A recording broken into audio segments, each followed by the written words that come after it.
morning and welcome to, what day is it? It's January the 6th. Happy New Year. I'm sorry I didn't do a vlog last week. Well, it would have fell on New Year's Day, and to be honest with you, I just couldn't be bothered. It's as simple as that. I couldn't be bothered. Did you all have a nice Christmas? I hope you did, and I hope you've all enjoyed your Christmas and your New Year. So I wasn't actually, well, I was debating whether to do a vlog at all this month, never mind this week. I was going to have a week off. No, I wasn't. I was going to have 4 weeks off, a bit of a holiday. But then I had a rethink. So as you can see from the intro, it's a frosty, cold, horrible day here at Misty Marina. The fire's going full pelt. Misty's had a dinner and she sat on the sofa at the side of me ready to have a nap.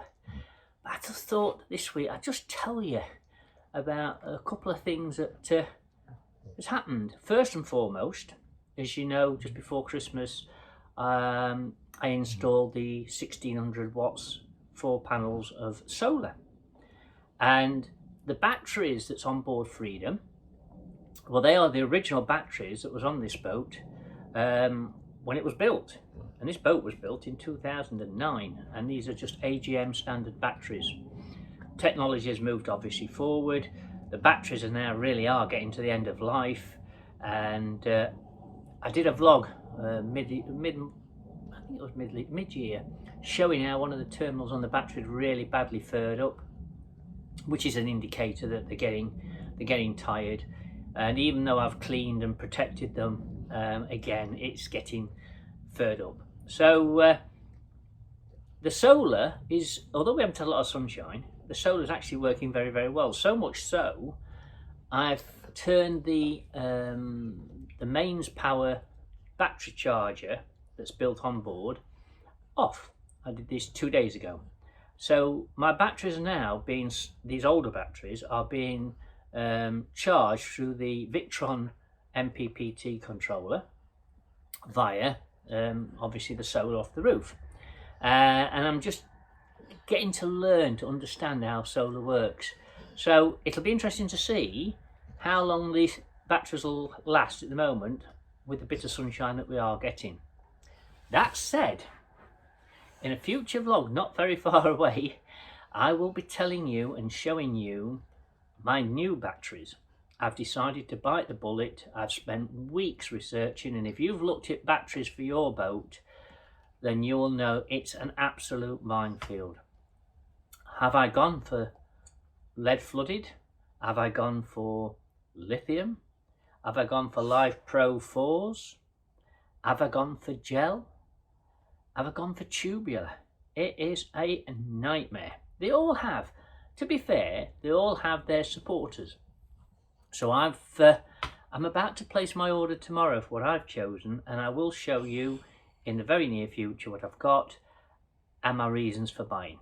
Now, the other thing I just wanted to tell you, and this is why I'm doing this vlog, is yesterday morning when I got up, I put a load of washing in, as you do, and I went to have a wash in the bathroom, turned the bathroom tap on, and I've got a constant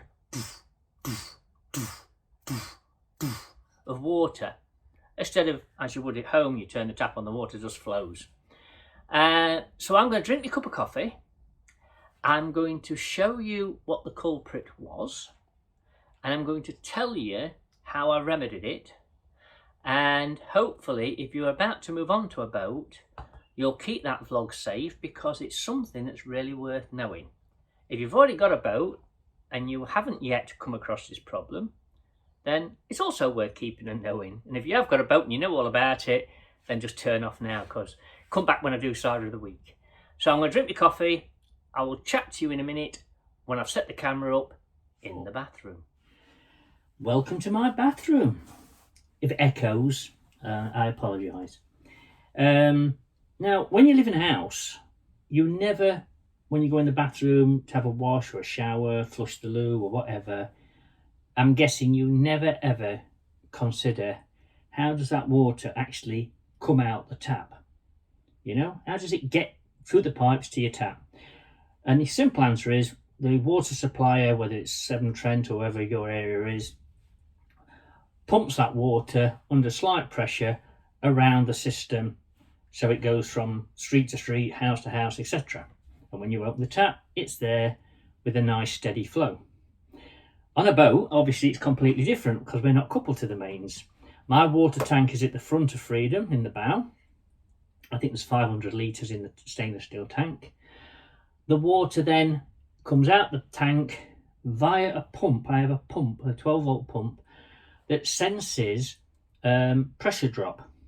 So when I open a tap, at the moment all the taps are sealed down, then obviously the pressure is built up in the pipe, and it's 25 psi. This pump pumps the pressure and holds the pressure with the aid of an accumulator, which I'm going to come to. When you open the tap, then the system senses that as the water's coming out, the pressure's dropping, and the pump will kick in. If you listen, I'm just going to open this tap, you'll hear the pump kick in. Just give me a sec.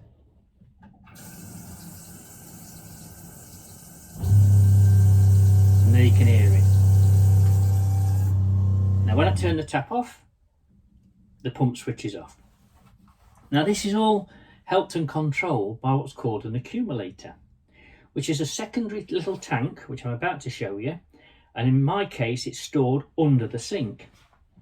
Now, you normally only ever hear the water pump kick in, kick out when you're having a shower, got the washing machine on, or you're having a wash. So you fill in the sink. Well, over the last 5 or 6 months, every now and again, either during the night or when I'm sat watching telly, literally for a second, and I'm talking a minnosecond, the water pump will just and that's it. That's it. You've heard it, it's gone. Now, it made me start to wonder, because that's an indication that the pump system's picking up the fact there's a drop in pressure. Now, you immediately think either you haven't turned the taps off properly, or worst case scenario, you've got a leak. And that was one of the reasons why I installed the inspection hatch in the electric cupboard, which you'll see back in one of the vlogs. If I can find the vlog, I'll put it somewhere where you can see it in here. And I fitted a water alarm indicator. And as the boat obviously sits tilted and the inspection hatch is at the back, the thinking is, if ever I get a leak in any of the pipe work, the water will eventually run to the back of the boat and that little water sensor will pick it up. Well, the good news was when I took the floor up and made the gap to put the hatch in for the inspection, the floor was dry, there was no major issues, and I haven't heard the alarm go off since. And yesterday morning when I got up, I put a load of washing in, and I came to have a wash, and I lifted the tap in the bathroom to fill the sink with hot water, and the water was pulsating. The water pump kicked in and it was going. So the pump's kicking in and out as the water pressure's up and down, up and down, up and down. Which led me to believe that the accumulator had got the problem. Let me just show you where the accumulator is. Okay, so sink, lots of flash cleaners. I like to have a clean shower. This is the accumulator tank. Now, inside this metal pressurized tank is a rubber bladder, which is pumped up via this little pipe here, which is a valve very similar to what you have in a car tyre.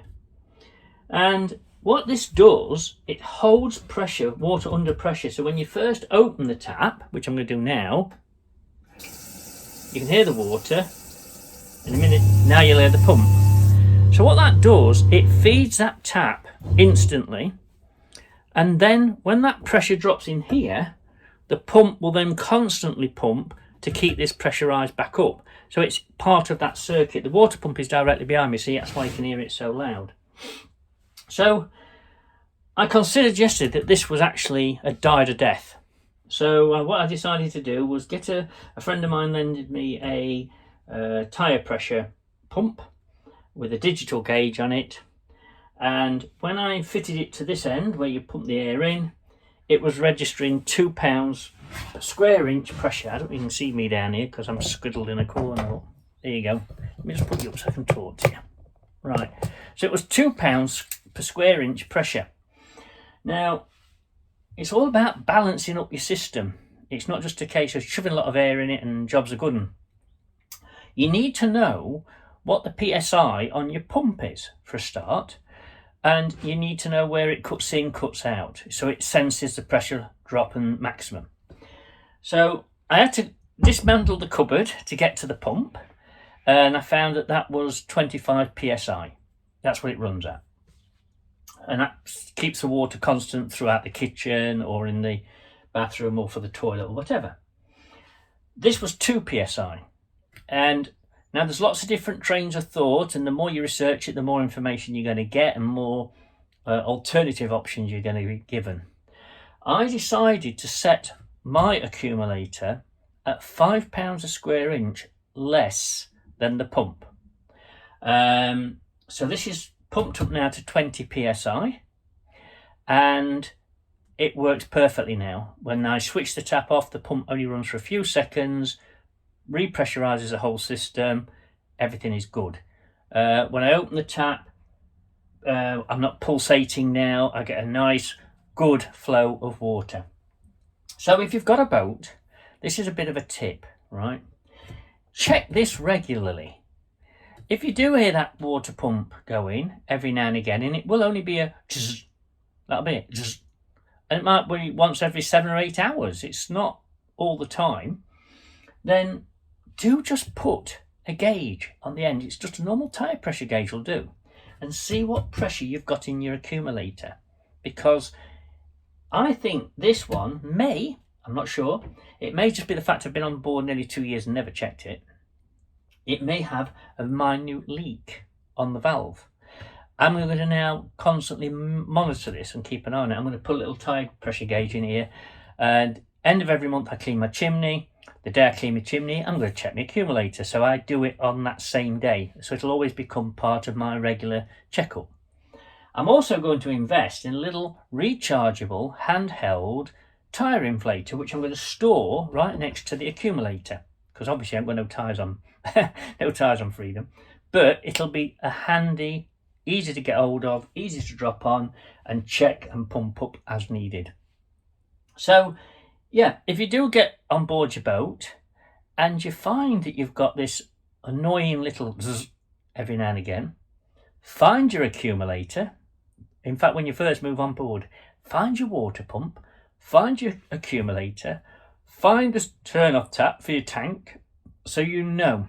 When you come to pump your accumulator up, what you need to do is go to the control panel where in your electric cupboard, turn off your water pump, open all your taps. What that will do, it'll drain down any water that's in this tank naturally without the pump using any force. It'll just drain everything out. When there's nothing coming out your taps, then pump this up to where it needs to be, close the taps, turn your pump electrics back on in the cupboard and try it. And if you find that the pump's running far too long or it's taking too long to kick in, then reset the pressure that you're putting in here. You know, it will have a label. Mine's got a label, but it's on the back of the accumulator, so I can't see it. So I'm doing mine by guesswork. But the manufacturers will tell you what PSI should be in there. So I'm working on the rule of thumb. 5 PSI in your accumulator, less than your water pump. Now, I'm not a plumber, and I'm not technically minded. I flood you along as I go along. So don't take what I'm telling you as being rock solid, but for me, this is working perfect.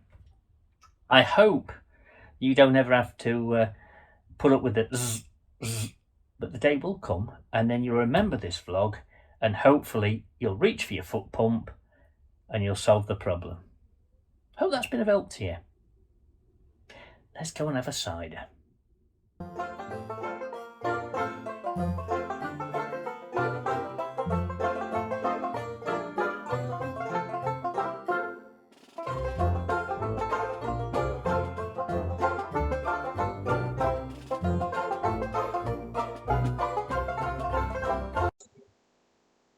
Cider of the Week.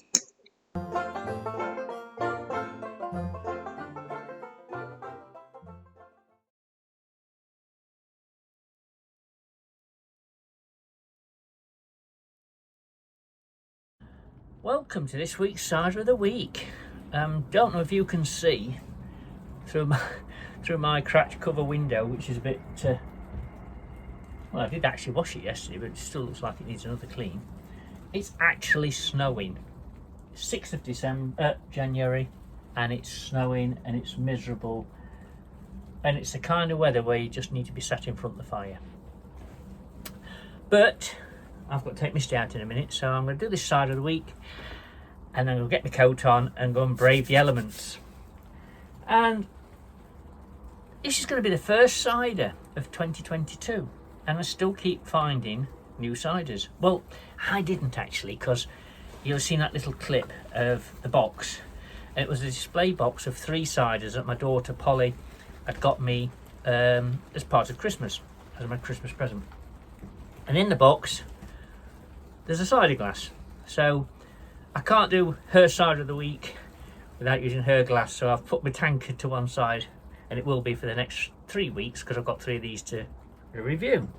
Now, I can't tell you what it's cost, I can't tell you where it's come from, but I can tell you it's Sheppey's traditional draft cider, made in Somerset. And let me just put that bottle up there so you can get a better view of it. Can you see it all right? Sheppey's, and it says on the back, it says traditional draft cider, and it says it's made with Somerset cider and dessert apple.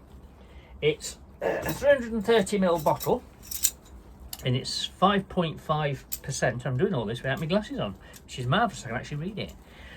And as I say every week, and for the first time in 2022, let's crack it open. What a miserable flipping day it is out there. Oh, oh, that's nice. I haven't even tasted it, and I know it's going to be nice. That's a proper, what you'd imagine a Somerset type cider will taste like. It's quite light looking. You know, it's not as dark as what I call a tanned colour that you get a lot of ciders. But it's got a gorgeous aroma, packed with bubbles. Oh, that's nice. Different.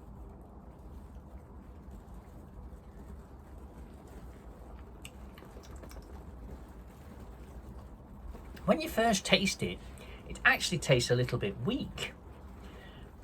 And then once you swallow it, it actually tastes great. It actually tastes great. It's a light cider, and I like ciders that aren't, as I've told you before. I don't like them when you take a taste of it and it like hits you hard. But this is a nice, it's almost a warm cider, if that makes any sense.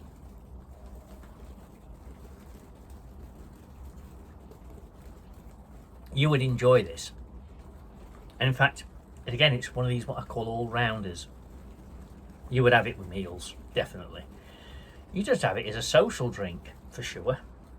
You'd have it with a barbecue on a summer's night, there's no doubt about it. I don't know where you get it from, so you'll have to Google, ask Mr. Google, where Sheppey's draft traditional cider, who sells it, you know, obviously not in the display box, because I think they're just done for the Christmas.